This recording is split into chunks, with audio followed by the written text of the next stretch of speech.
Bom, o governo Temer, o presidente Temer, nesta segunda-feira, estou falando com vocês aqui 17h31, final da tarde, eu estou acompanhando a cada minuto, né, durante todo o final de semana, inclusive.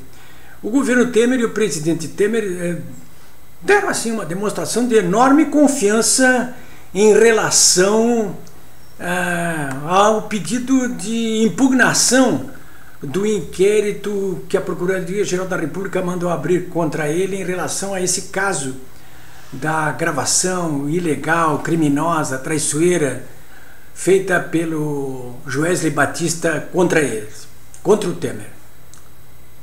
Por que deu prova de enorme confiança? Deu prova de enorme confiança porque quando o advogado Antônio Maris protocolou esse pedido no Supremo Tribunal Federal no sábado à tarde, eu registrei na mesma hora, ele fez ali duas solicitações. Primeiro, que fosse suspenso o inquérito, pelo menos até que a fita do áudio fosse periciada. E, em segundo lugar, ele pediu que o ministro Edson Fachin, que é relator da Lava Jato, desse caso também, mandasse fazer uma perícia na fita. Bom, o Fachin, na mesma hora, sábado mesmo, o que é incomum, hein, ele despachou a fita para a Polícia Federal para que ela realizasse a perícia.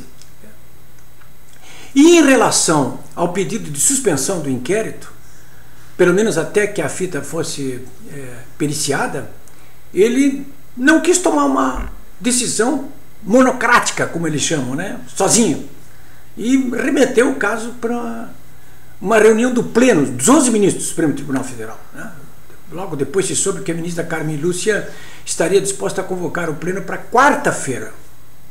Bom, o caso ficou nisso aí até o início da tarde dessa segunda-feira aqui. Bom, mas muita coisa aconteceu nesse final de semana, né? E principalmente aconteceu o seguinte: os jornais, o Estado de São Paulo e a Folha de São Paulo, mas também o próprio presidente Temer, eles contrataram peritos particulares para verificar a fita e ver se ali tinha alguma adulteração. Bom, um dos peritos, que é perito inclusive do Tribunal de Justiça do Estado de São Paulo, ele de cara fez um laudo, eu publiquei inclusive aqui nesse site, constatando 50 anomalias, vamos dizer assim, na fita, né? Pode ser inclusive adulterações, anomalias.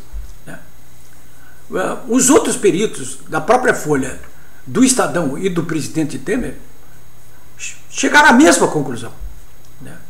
Mesma conclusão. Aliás, o do Temer constatou 70 ocorrências, entre aspas, né? Ponto. Bom, isso aí causou uma celeuma tremenda no final de semana, porque se imaginava, todo mundo imaginava que aquela fita entregue pelo empresário para o Rodrigo Janot fosse totalmente veraz, né? E não era.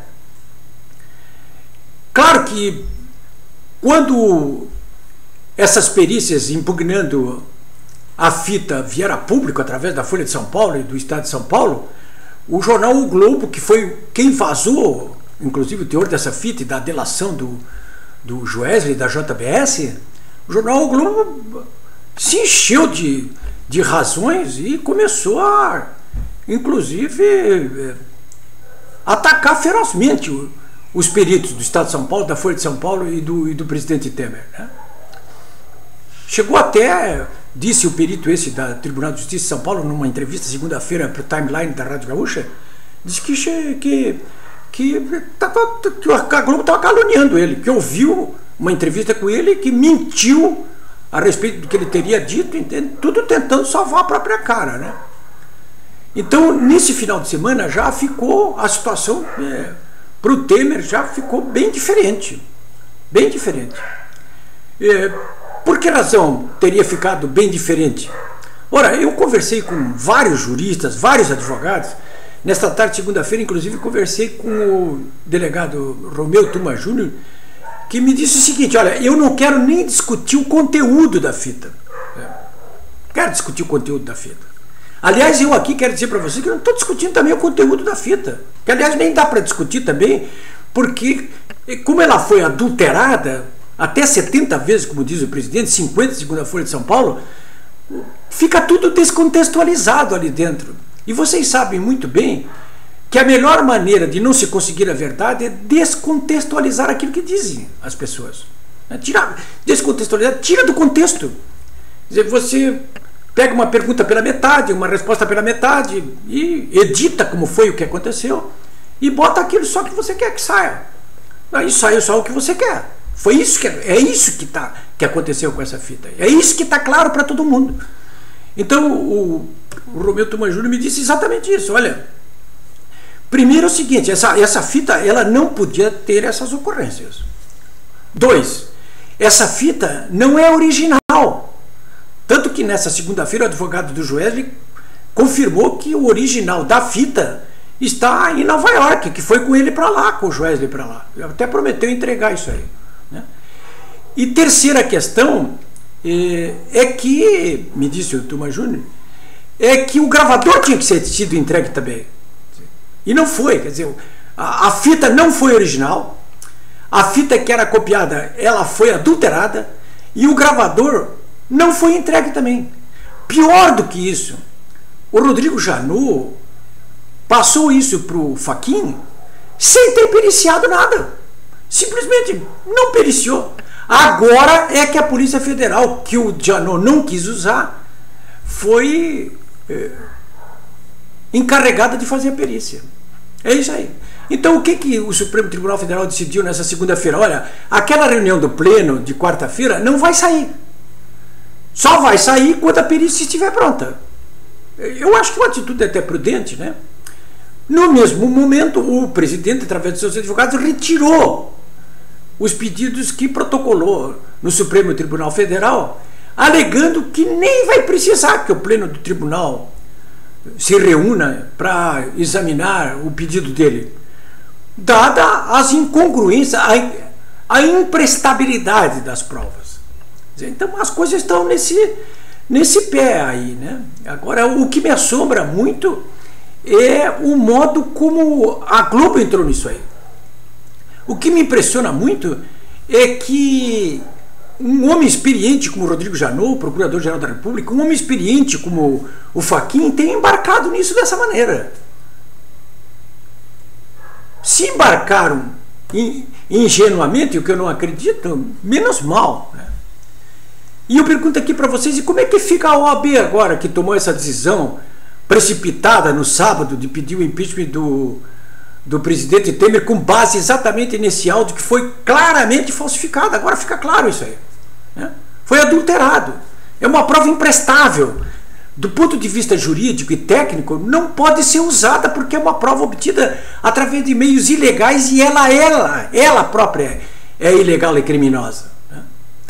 E com certeza, no frigir dos ovos, vai ser esse inquérito cancelado, né? E no frigir dos ovos, o que terá que fazer o Supremo Tribunal Federal é ordenar a imediata prisão do Joesley Batista, mandar a Interpol pegá-lo lá nos Estados Unidos e prendê-lo, né? Porque ele cometeu crimes continuados aí em relação a esse caso aí, né? E o Fachin e o Rodrigo Janot, senhores, se não tomarem um impeachment no Senado Federal, acho que até que não é para tanto, mas, olha, com certeza, na Procuradoria-Geral da República, o Janot tem que ser afastado desse caso. E no Supremo, o Fachin tem que ser afastado desse caso aí, da JBS, né? Tem muita coisa aí rolando que... mais do que isso aí, eu estou só falando nisso aí, né? Eu quero mais uma vez, e para concluir, dizer para vocês o seguinte: eu não estou aqui discutindo o mérito dessa questão, o conteúdo, se o Lula é ladrão, se a Dilma é ladra, se o Temer também é ladrão. Não é isso que eu estou discutindo. Eu só quero dizer para vocês o seguinte: aquele velho brocado, né? Dura lex sed lex. A lei é dura, mas é a lei. Cumpra-se a lei. Eu não posso admitir que se cometam crimes para combater crimes. Porque se eu admitir que isso ocorra em relação a pessoas das quais eu nem gosto, até que desconfio, inclusive, eu estou permitindo que amanhã ou depois isso ocorra comigo também. E aí é a lei da selva, né? Estado Democrático de Direito vai para as brecas. Se tiver que investigar o Temer, e eu acho que tem, que faça de acordo com o que manda a lei. O que diz a Constituição nesses casos? Siga-se o que diz na Constituição. Não foi o que foi feito com a Dilma, que acabou na deposição dela? Não foi o que foi feito com o Collor, que acabou na deposição dele? Pois se cumpra a lei, né? Se cumpra a Constituição. Mas que não se use de ações criminosas como essa para escandalizar o país, como o país está escandalizado nesse momento, né? Eu acho que todos os responsáveis por isso aí, que causaram essa grave comoção política no país, social, inclusive, e econômica, essas pessoas têm que ser responsabilizadas pelo que fizeram.